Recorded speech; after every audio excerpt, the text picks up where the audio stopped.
우리가 세상을 살아가면서 겪게 되는 고난은 크게 5가지까지 생각을 할 수가 있습니다.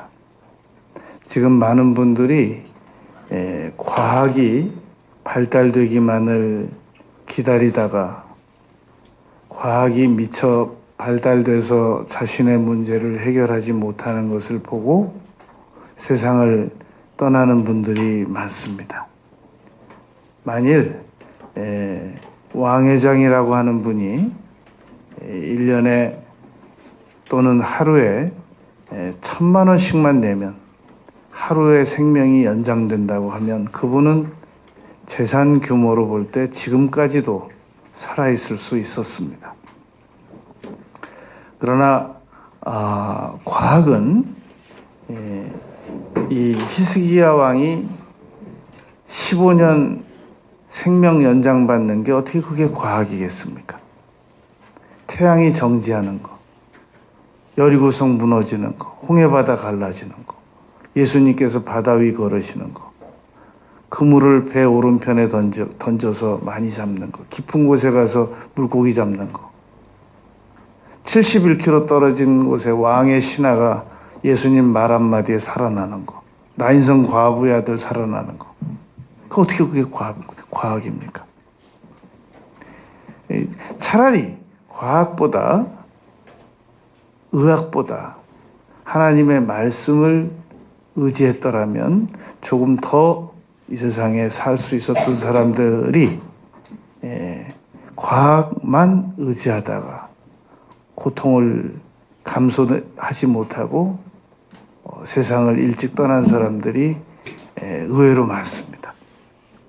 이렇게 세상은 과학적인 것을 의지하다 고통당하는 사람들이 있습니다. 그런가 하면 환경적인 고통을 당하는 사람들이 있습니다. 산풍에 잠깐 물건 사러 들어갔다가 무너져서 못 나온 사람들, 다른 다리로 건너가려고 하다가 성수대교로 건너가다가 떨어져서 세상을 떠난 분들, 이렇게 일본에 잠깐 들렀다가 쓰나미로 세상을 떠나신 분들, 이 환경적인 어려움을 당하는 분들이 세상에는 많습니다. 이 핵 폐기물로 인하여 이 스튜어디스가 이제 막 결혼한 여성인데 그 핵 방출이 되는 쪽으로만 이 노선을 탔더랍니다. 그런데 차마 자신의 얼굴은 안 보여주는데 이제 결혼한 30대 그 스튜어디스 여성이 할머니처럼 몸이 변했다는 겁니다. 환경적인 어려움이 있습니다. 그리고 세상에 많은 사람들은 신체적 고통을 당합니다. 여기에 다시 영적인 고통이 있습니다. 그런데 이거 다 합해도 세상에서 심리적인 고통을 당하는 것만큼 많지는 않습니다. 거의 심리적 고통을 당하는 분들이 50%에서 70%고 나머지 30%를 가지고 과학, 환경, 신체, 영적인 것으로 나눠진단 말입니다. 정신질환 겪는 분들이 그렇게 많은 것 같아도 각 나라에서 1%입니다. 통계를 내보면. 그러니까 가장 많은 고통이 이 심리적인 고통입니다. 목사들은 누군가를 만나면 거의 안 아프다고 하는 분들이 없습니다. 고통을 안 당하는 분들이 없습니다. 그러니까 내 고통은 아예 계산하거나 말할 처지가 못 돼요. 만나는 사람들마다 어떤 형태로든지 고통을 가지고 있기 때문에. 그런데 상담이라고 하는 거는 다 듣고 아무 말도 안 하면 그건 상담이 아닙니다. 그냥 들은 거지. 뭔가 대안을 제시해야 된단 말입니다. 그래서 우리가 지난주에는 과학적인 고통을 말했고 그 전주에 심리적인 고통을 다뤘는데 그 심리적인 고통에 대한 설교 들은 사람이 여전히 아파해요. 그래서 오늘 또 이 세 가지 대안을 제시하려고 합니다. 심리적인 고통을 당하는 사람들은 왜 아픈가? 다른 사람들 보기엔 멀쩡하다고 그러는데 본인은 아프거든요. 왜 아픈가? 대안을 제시해야 된단 말입니다. 핵심적 원인을 제시해야 된단 말입니다. 제가 오늘 그거 제시하려고 합니다. 세 가지로 사람은 심리적 고통을 받습니다. 첫째는 수치감 때문에 고통을 당합니다. 그리고 사람은 거절감 때문에 고통을 당합니다. 물론 심리적 고통이 수도 없죠. 그런데 가장 심각하게 고통을 유발시키는 심리적 고통의 원인 세 가지만 꼽으라고 한다면 수치감, 거절감, 두려움입니다. 이 세 가지만 신속하게 이 해결을 받으면, 치료를 받으면 통증이 거의 70%가 줄어들 수 있습니다. 그러니까 오늘 말씀을 잘 듣고 잘 적용을 시키면 우리 심리적 통증에서 70%가 경감될 수 있단 말입니다. 첫 번째로 이 수치감 부분입니다. 사람은 자신 혼자만 은밀히 가지고 있는 비밀만큼 수치감이 생겨진다. 그런 말이 있습니다. 그렇다고 해서 비밀을 공유한다고 해서 수치감이 사라지는 것도 아닙니다. 그러나 특별히 아무에게도 말 못하고 나만 은밀히 가지고 있는 이 비밀의 개수만큼 수치감을 가지고 있다. 그러니까 반대로 말하면 수치감만큼 비밀을 가지고 있다. 라고 생각을 해도 됩니다. 사람은 죄책감이라는 게 사람이 얼마나 고통스러운 겁니까? 시편 51편에서 다윗이 내 죄가 항상 내 앞에 있다고 그랬는데, 그런데 실질적 통증 유발은 죄책감보다 수치감이 더 통증을 더 많이 유발시킨다는 그런 연구 결과가 있단 말입니다. 사람이 신체적인 학대를 당했을 때 뇌에 상처를 입는 것과 말로 상처를 받은 그 수치감의 뇌의 그 파괴력이 같다는 통계가 나왔습니다. 이제 대학 졸업해가지고 입사를 하려고 이 여청년이 면접을 보러 갔단 말입니다. 그런데 이 면접 보는 사람들이 이 여자가 회사에 입사를 하면 분위기를 띄울 줄 알아야 된다고 하면서 노래방이라고 생각하고 노래를 불러보라고 그러고 춤을 추라고 하고 그랬단 말입니다. 실제 이거 EBS에서 촬영한 거거든요. 그 사회 초년생인 그 여청년이 면접 보는 사람들 앞에서 막 노래방에서 춤추는 것처럼 노래 부르고 막 춤을 추고 분위기 띄우는 액션을 취하고 화장실에 나와서 펑펑 우는 거예요. 수치스러워서. 얼마나 몸서리 치겠어요. 그런데 같은 면접을 본 남자친구들은 조금 다르더라고요. 사회생활 적응하기 위해서는 이 정도는 참아야 되지 않느냐라는 그런 인터뷰를 하더란 말입니다. 간첩으로 오인을 받아서 체포됐습니다. 그래가지고 너무 고문이 심하니까 간첩이라고 했어요. 고백을 했어요. 그래가지고 17년을 감옥살이를 하고 이제 무죄 판결을 받았어요. 이제 간첩 아닌 것으로. 그런데도 이분은 자기 자신을 얼마나 비난하는지 모릅니다. 얼마나 비겁하고 못났으면 간첩이 아니면서도 간첩이라고 고백을 할 수 있었겠냐는 거예요. 자기가. 아니 그 고문 당하다가 그냥 죽으면 죽지. 어떻게 자기가 간첩이 아니면서 간첩이라고 고백을 할 수 있었냐는 거예요. 자기는 자기 자신이 수치스러워서 얼굴을 볼 수가 없대요. 이거 보세요. 얼마나 수치감 때문에 사람이 고통을 받는지. 이 한 부인이 뒤에 아이들을 차에 태우고 주유소를 들어갔습니다.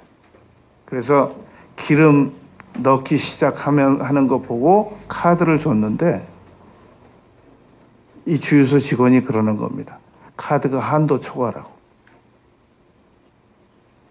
얼마나 수치스러웠겠습니까? 주유소 직원에게 막 야단 맞고 전화번호 적어주고 나오다가 애들 우니까 애들한테 화내고.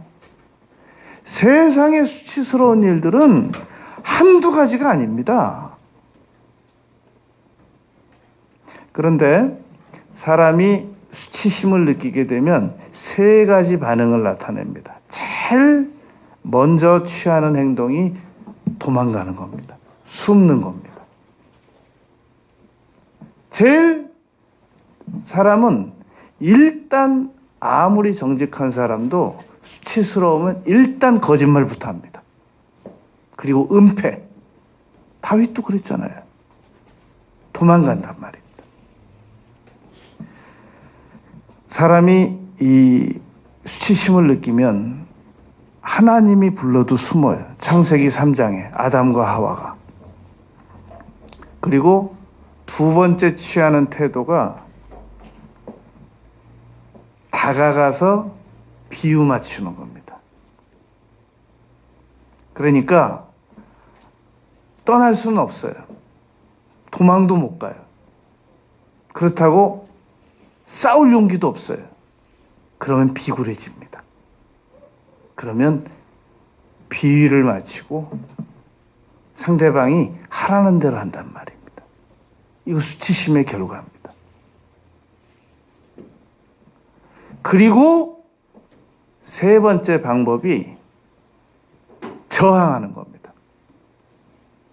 2014년 4월 18일 날 압구정동 현대백화점에서 지하 그 주방기구 파는 이 일일직 여 직원이 주부 직원이 손님하고 말다툼이 있었습니다. 그랬더니 점장이 분명히 이 일일 여직원이 잘못한 게 아니고 손님이 잘못했는데 이 여직원만 야단을 친 겁니다. 옥상으로 올라갔어요. 5시 20분에. 그래가지고 뛰어내린다고 해가지고 그 손님이 와서 사과하기 전까지는 자기는 뛰어내린다고 그래가지고 거기 압구정동 그 사거리 마비됐었잖아요. 이렇게 아주 강력하게 수치감이 느껴지면 저항하는 사람도 있단 말입니다. 그러나 도망가든 비유 맞히든 저항하든 그런다고 해서 수치감이 치료되는 건 아무것도 없어요. 그대로 남습니다.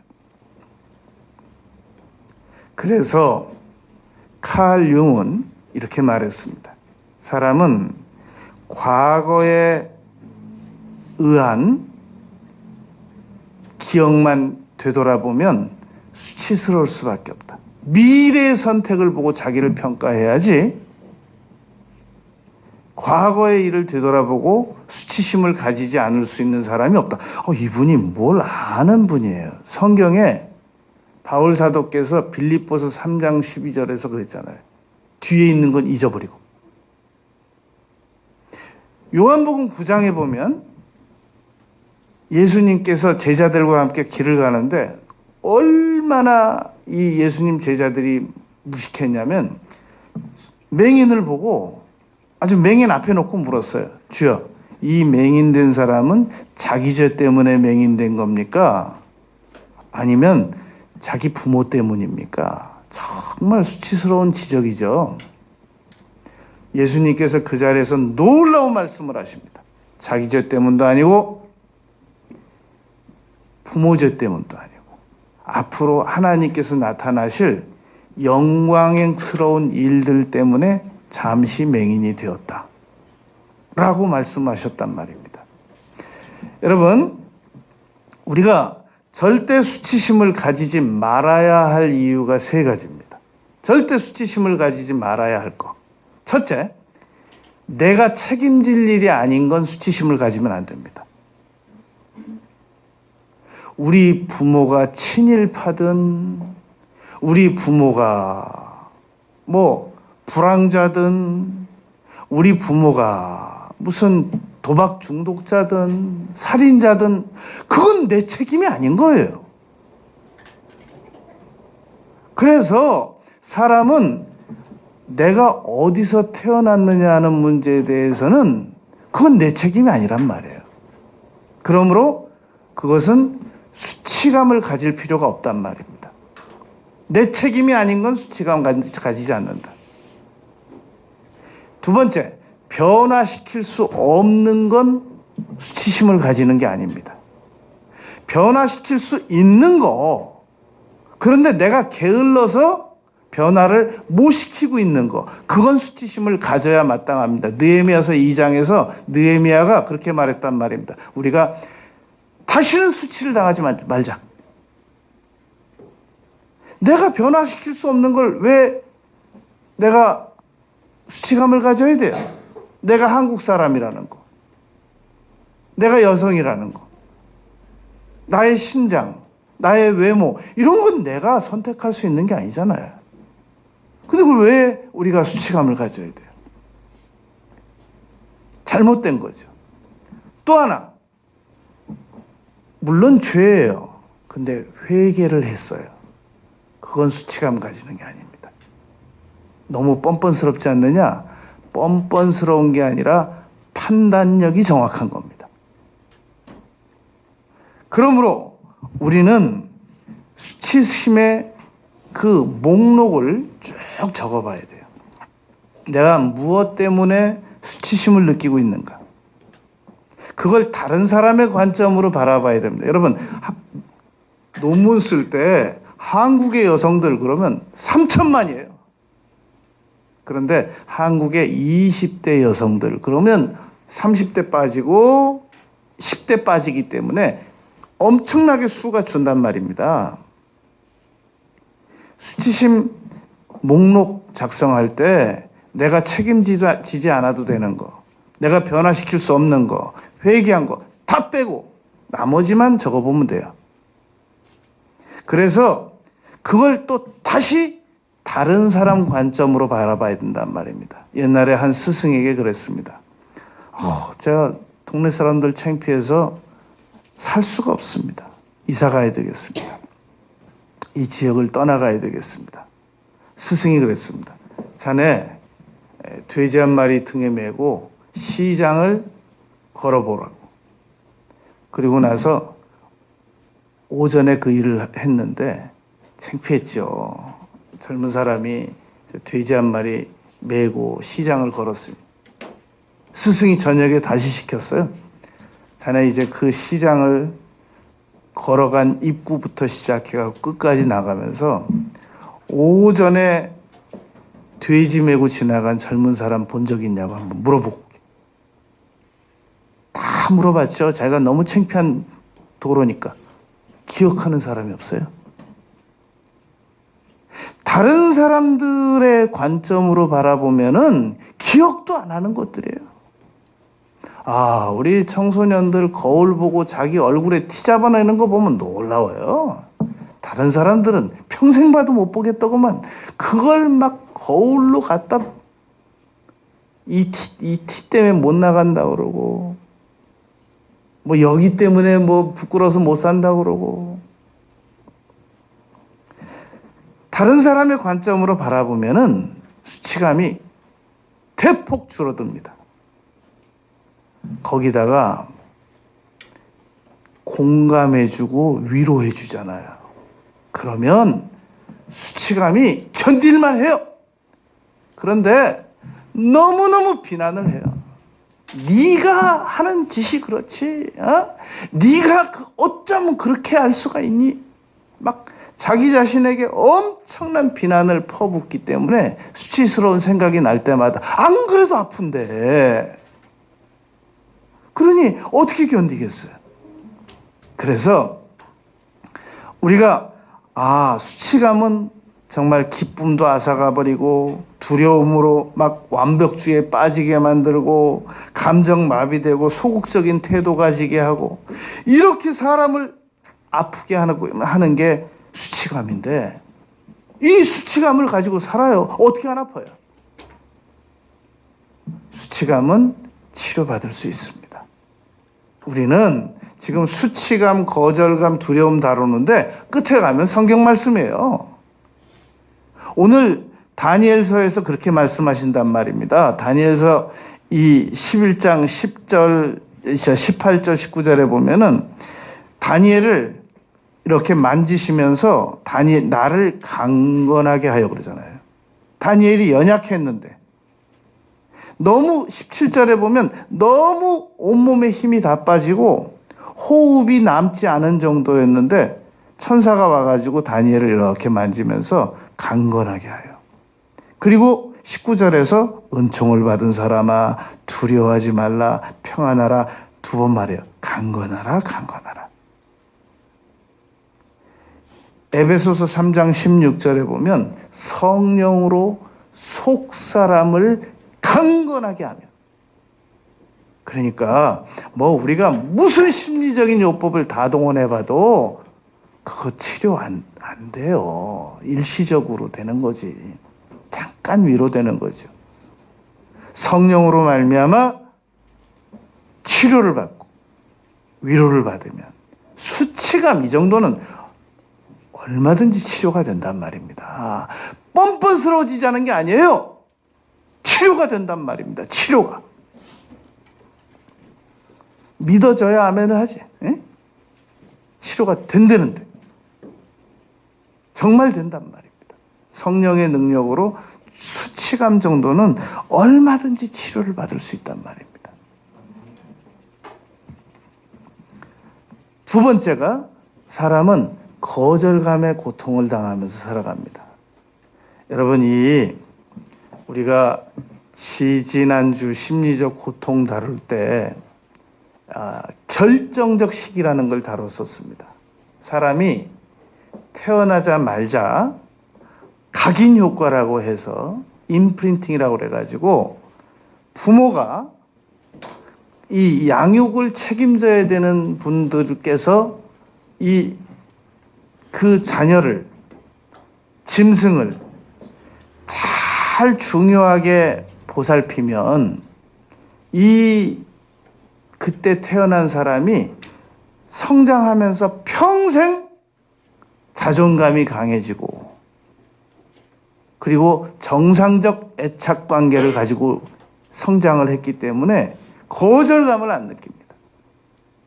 그런데 잘 들어보세요. 심리적인 얘기긴 한데 이 정도는 꼭 필요해서 이거 잘 소화를 해야 돼요.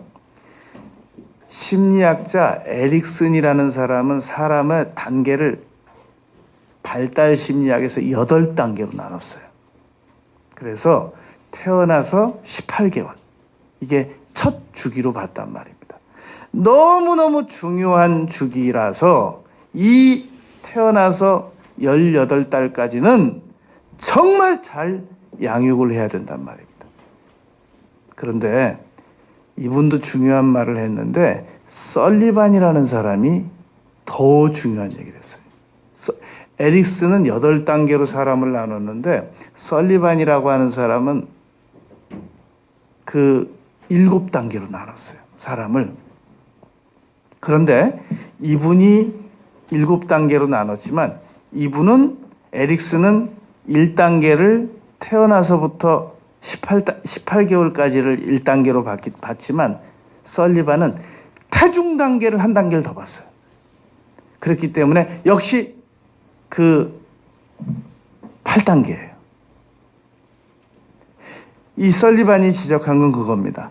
사람은 태중에 있을 때 절대 부모에게 거절당하는 느낌을 받지 말아야 된다는 겁니다. 그러니까 이 여성들이 임신했을 때 눈에 아이가 안 보이니까 함부로 생각하고 함부로 뭘 막 듣고 하고 싶은 말 막 다 하고 그러는데 그 정말 큰일 나는 일이에요. 이 아이가 엄마 뱃속에서 컴컴한 데서 물속에 둥둥 떠가지고 10달 동안 충격이라는 충격은 다 받아가지고 나오는 아이들이 많거든요. 태중에서 이 아이를 지울까? 이런 부모의 생각도 다 읽고 듣고 그러니 얼마나 거절감이 들겠어요. 그런데 설리반 주장은 그겁니다. 태중에서 놓쳤다면 기회가 한 번 더 있다는 거예요. 지지난주에 말했던 각인 효과 시기, 절대 의존 시기, 결정적 시기, 태어나서부터 18달까지만 다시 잘 돌보면 그러면 이 아이가 자존감도 향상되고 거절감도 안 느끼고 인간관계도 좋아지고 그런다는 겁니다. 그런데 또 놓쳤어요, 이걸. 또 한 번의 기회가 있는데 그게 초등학교 2학년 때까지라는 거예요. 왜 아이들이 이제 막 어려서부터 자라가지고 6살, 7살, 8살 골격이 형성되잖아요. 생각도 같다는 겁니다. 이제 아이가 초등학교 2학년이 넘어버리면 그때는 교정으로 잡아야 돼요. 그런데 잘 우리가 돌보기 시작하면 3번의 기회가 있단 말입니다. 그러나 에스겔서의 말씀처럼 우리는 마른 뼈도 살아날 수 있다는 것이기 때문에 성령으로 치료를 받으면 나면서부터 안진병이 된 사람도 치료받기 때문에 언제든지 치료를 받을 수 있습니다. 이건 심리학자 얘기일 뿐이고. 그래서 사람은 거절감을 당할 때 고통을 받는데 거절감의 핵심적인 건 그겁니다. 당신은 나한테 별로 그렇게 중요한 존재가 아니야 라고 상대방이 나를 대할 때 사람은 거절감을 느끼게 된단 말입니다. 사람이 제일 아픈 게 상처받는 거예요. 더 아픈 게 있어요. 상처받았는데 또 아프게 하는 거. 그러니까 태중에서 상처받았죠. 태어나서 상처받았죠. 유년기 성장하면서 상처받았어요. 그 사람에게 다시 상처를 주는 건 이건 너무너무 사람을 힘들게 하는 것이란 말입니다. 그래서 우리 자녀들이, 우리들이 이 거절감을 한 번씩 느껴본 사람들은 다시는 거절감을 나에게 주는 사람들에게 안 다가가려고 한단 말입니다. 그런데 이 중국에 지하장이라는 사람이 있었습니다. 이 중국인인데 아주 영어를 잘해요. 이분이 거절 연습 100가지라는 그런 프로젝트를 만들어 가지고 이제 그걸 실습을 해본 사람입니다. 이 사람은 초등학교 때 자기 반이 100명이었는데 선생님이 시켰대요. 서로에게 칭찬해 주기로. 그래서 한 번이라도 칭찬을 받은 학생들은 이렇게 갈라내는 거예요. 100명이 다 칭찬을 받고 다 갈라섰는데 마지막에 3명 남았대요. 97명 다 칭찬받았는데 끝내 자기는 칭찬을 한마디도 못 받았대요. 그런 이제 그 사람이었는데 14살 때 그 중국의 빌 게이츠가 왔대요. 그래서 빌 게이츠를 보면서 자기는 반드시 빌 게이츠처럼 성공하고 말겠다 라고 생각을 했는데 가는 데마다 거절당했대요. 그래서 자기가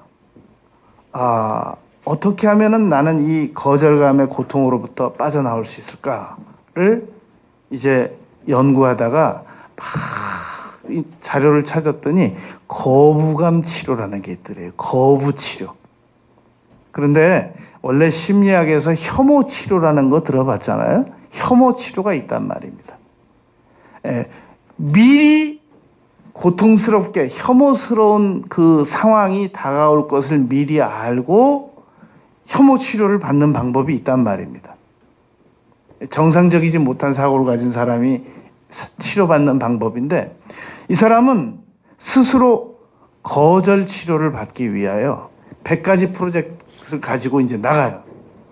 그래가지고 제일 먼저 도전한 것이 어느 경비원에게 $100 빌리는 겁니다. 그러니 그 경비원이 $100를 빌려줄 이유가 있겠냔 말입니다. 막 $100 빌려달라고 그랬다가 거절하니까 막 쏜살같이 자기가 이제 도망 나오는 거예요. 근데 그걸 또 촬영을 했더라고요. 그래서 나중에 집에 와서 촬영을 다시 자세히 보니까 그 경비원이 되물었대요. 왜 100불을 나에게 빌려달라고 하느냐. 그러면 잘 설명을 했어야 되는데 너무 부끄러워서 도망갔다는 겁니다. 그런데 그날 평가회를 하고 다시 다음날 도전을 할 때 무슨 생각을 했냐면, 일단 견뎌야 되겠다. 버텨내야 되겠다. 그래서 이제 어느 집에 가서 문을 두드립니다. 그리고는 뒷마당에다가 제가 이 화초 하나를 좀 심어드려도 되겠습니까? 그러니까 그 사람이 집주인이 그러더래요. 안 된다고. 왜 안 되냐면은 왜냐하면이란 말을 하더라는 거예요. 왜 안 되냐면 우리 뒷마당에 개가 있기 때문에, 개가 뭘 심어진 것만 보면 다 뜯어놓기 때문에 안 된다. 대신에 당신이 이 일을 하면 좋아할 사람을 내가 가르쳐 주겠다고. 가르쳐 주더래요. 어떤 집을. 그래서 깨달은 겁니다. 거절은 반드시 거절로 끝나는 게 아니구나. 새로운 대안도 나오는구나. 그래서 프로세일즈맨들은 거절이 계약의 시작이다. 그런 말도 있단 말입니다. 그래서 거절은 진리가 아니구나. 이 사람이 깨닫게 됩니다. 그래서 그때 그 100가지 프로젝트를 이 사람이 진행을 시켜보고 난 다음에, 거절은 우리가 얼마든지 잘 활용할 수 있구나. 그래서 그다음부터 무서워하질 않았대요. 그리고 나서 자세히 조사를 해봤더니 월리엄 골딩이 쓴 파리 대왕도 노벨상까지 받은 작품인데도 출판사에서 20번이나 거절했대요. 해리포터 마법사, 이것도 아이들이 읽기에는 너무 원고가 길다고 12번이나 거절했대요. 1조 원이 넘는 수입을 올린 작품이. 그러니까 거절은 진리가 아니라는 겁니다. 이 사람이 기독교인인지 아닌지 모르겠어요. 끝마무리를 이렇게 지었어요. 예수님께서 유대인들에게 거절당해서 십자가에 못 박혀 죽으셨는데 구원이 나왔대요. 거기서. 여러분, 우리가 거절당한다고 해서 내가 지지리도 못난 거, 그거 아니란 말입니다. 거절은 새로운 대안을 제시받는 길이고, 하나님께서 때로는 우리를 거절의 길을 당하게 해서 더 나은 길로 인도하신단 말입니다. 그러므로 거절을 내가 못나서 당하는 거라고, 내가 얼마나 못났으면 이런 거절을 다 당하느냐고, 그렇게 생각하는 것은 올바른 생각이 아니라는 겁니다. 그런데 너무나도 많은 사람들이 거절감에 의하여 고통을 당합니다. 아주 심한 통증을 당합니다. 명치 끝을 너무너무 아파합니다. 얼마든지 치료 방법이 있다는 겁니다. 세 번째, 사람들은 두려움 때문에 너무 많은 고통을 당하면서 살아갑니다. 특별히 엄마들은 조심해야 되는 것이, 우리가 성경에서 두려움이라고 그러지, 이걸 신경정신증에서는 불안증이라고 그래요. 엄마들이 불안해 하잖아요? 그러면 자녀들은 저 미국에 있어도 불안해해요. 그거 참, 우리 엄마들이 그걸 알라는지 모르겠는데, 엄마들은 태중에서 아이하고 탯줄로 연결된 사이잖아요. 아빠들은 아닌데. 그래서 여러분, 엄마들은 이렇게 누워 자다가도 갑자기 벌떡 일어나서 건너방에 가서 애 보면 애 토하고 있어요. 아빠들은 그런 일은 절대 없죠. 어디 아빠들이 그런 일이 있어요. 애 토하면 어떤 아빠는 더 잘 자죠. 엄마들은 안 그렇단 말이에요. 이게 그 탯줄이 연결돼 있어서 그래요. 그래서 성장하면서도 엄마가 불안해하면 보이지 않는 그 탯줄로 아이들도 같이 불안에 떨어요. 그러니까 엄마의 마음의 평정심이 얼마나 자녀들에게 중요한지 모른단 말입니다.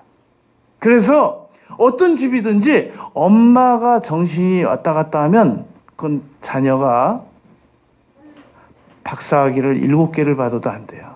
정신이 항상 불안정해요. 반드시 치료를 받기 전에는 어렵습니다. 그러므로 엄마의 정신건강이라고 하는 것은 엄마의 모유보다 더 중요해요.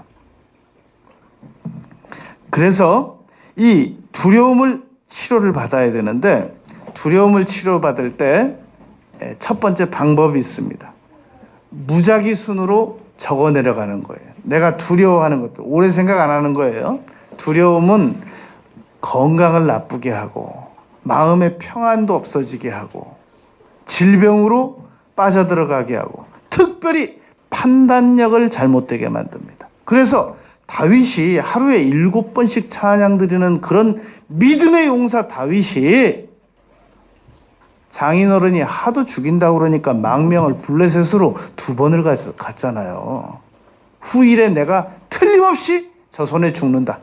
그리고는 블레셋으로 망명을 2번 갔단 말이에요. 두려움은 판단력을 잘못되게 만든단 말입니다. 그런데 이걸 치료받기 위해서 막 적어보는 거예요. 그러면 무작위 순으로 내가 두려워하는 이제 목록들이 쭉 잡혀요. 여러분, 언젠가 기회가 있으면은 MMPI2라는 심리 검사지가 있습니다. 굉장한 인내가 필요합니다. 576가지를 체크해야 돼요. 기다 아니다, 그렇다 아니다. 굉장히 따분합니다. 그런데 그걸 576가지를 인내를 가지고 마치잖아요. 그리고 나서 결과지를 딱 보면 꼭 같은 종류끼리 몰아놔요. 그래가지고 당신은 같은 유의 대답을 7번을 했기 때문에 그 근거로 이런 증세를 가지고 있다. 꼼짝 못해요. 엑스레이 찍은 것 같아요. 이 불안 증세를 쭉 순서나는 대로 적어가지고 같은 종류끼리 모으잖아요. 그러면 내가 왜 불안해하는지를 알 수 있어요. 무엇 때문에 두려워하는지를 알 수 있단 말입니다. 미국의 이 네이비실에서는, 해군 특수부대에서는 사람을 어떻게 공포에서 건져내느냐면은 인간이 체험할 수 있는 공포는 미리 다 당하게 만들어요. 그래서 그 공포 체험을 했기 때문에 이 사람들이 겁이 없거나 덜 생기는 거란 말입니다. 일본에서 이런 실험이 있었어요. 정말 사나운 불독을 아주 줄도 튼튼해요. 얼마나 사나운 불독인지. 그 불독 주인이 사자 우리 앞을 데려갔어요. 그리고 사자 우리 앞에는 이렇게 그 천막이 쳐 있었습니다. 그러니까 안 보였어요. 그 불독도 보통 사납고 보통 용맹이 있는 게 아니었거든요. 근데 사자 우리 앞에다 딱 끌어다 놓고 그 천막 딱 걷어내는 순간 불독이 막 주인 끌고 도망갔잖아요. 주인이 막 끌려갔어요. 얼마나, 그 사자 못 나오거든요, 그거. 두려움의 힘이라고 하는 것은 사람을 도망가게 만듭니다. 그 두려움에 대한 걸 다 적어보고 난 다음에 최악의 시나리오를 정해보는 거예요. 내가 최고로 무서워하는 게 무엇인가? 그리고 정확하게 물어보는 거예요. 이게 사실에 의한 두려움인가? 저 철장에 갇혀서 못 나오는 사자와 같은 두려움인 것인가? 사실에 의한 두려움인가? 이 두려움이 나에게 이득을 주는가? 손해를 끼치는가? 나의 건강한 목표 설정에 이 두려움이 도움이 되는가? 피하는 게 유익인가? 여러분, 우리 사람은 이 수치감에 의하여 너무너무 심리적인 고통을 당합니다. 가장 많이 취하는 게 도망가는 건데 도망 못 가면 비굴하게 있어야 되고 저항해야 되고 그러면서 너무 많은 상처를 받습니다. 거절 아닌데 거절감이라고 생각해서 너무 자기 자신을 야단치고 못났다고 생각하고 고통 중에 살아갑니다. 내가 돈만 조금 있었어도 안 그럴 텐데, 내가 좀 지식만 좀 있었어도 안 그럴 텐데, 내가 좀 부모만 잘 만났어도 내가 이 거절은 안 당했을 텐데, 막 얼마나 자신을 비난하고 꾸짖어가며 살아가는지 모릅니다. 거기다가 두려워해요. 탈탈탈탈탈 떨어가면서 그냥 1초 후가 불안해요. 어떻게 행복하겠어요? 어떻게 기쁨이 있겠어요? 무슨 행복이 있겠어요? 거기에서 그런 삶이. 그러니까 늘 눈만 뜨면 아픈 거예요. 다른 사람들이 나 다 거절하는 것 같고 나 나타나면 싫어하는 것 같고 그걸 또 출근을 해야 돼요. 그걸 또 만나야 돼요. 또 나 자리 떠나면 나 비웃을 것 같고. 오늘 본문 말씀을 여러분 믿으시기 바랍니다. 이 다니엘서 11장 18절. 천사가 그 힘이 다 빠지고 호흡이 남지 않은 그 다니엘을 강건하게 하여 은총을 받은 사람이여 두려워하지 말라. 평안하라. 강건하라. 강건하라. 하나님께서 강건하라고 하면 우리는 강건해지는 겁니다. 얼마든지 치료가 가능합니다. 성령으로 말미암아 속사람이 강건해지면 수치감, 거절감, 두려움 얼마든지 극복이 가능합니다. 심리적인 어려움과 통증을 극복해내면서 살아가는 우리 모두가 되시길 바라겠습니다.